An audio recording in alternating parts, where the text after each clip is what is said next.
وحده في علم وحلم وكدم ونظم بالجمال،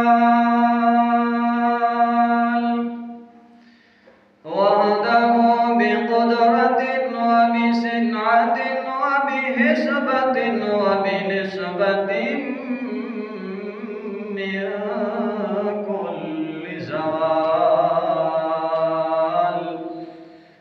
وحده لا شريك له ولا مشير له ولا معين له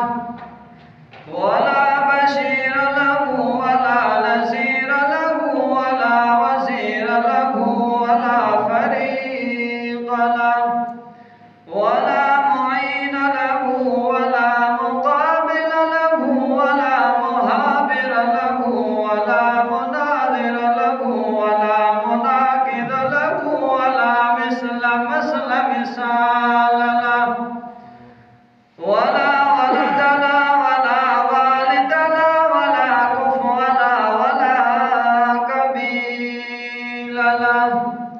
ولا إد له ولا جد له ولا جد له ولا مد له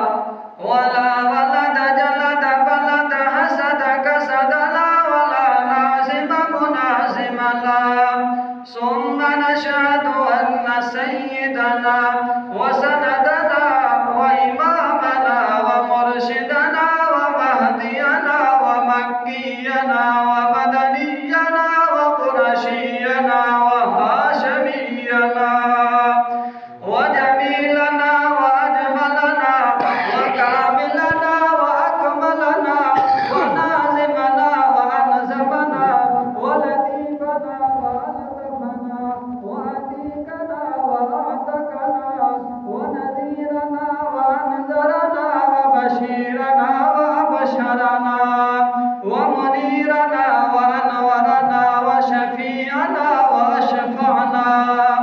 ثم نشهد أن سيدنا سيد ساداتنا عباداتنا رياضاتنا تلاواتنا كراماتنا راوي دليلنا هادي سبيلنا وحدة برب جليلنا محبوبنا معصومنا مقصودنا مطلوبنا محمدا عبده ورسوله.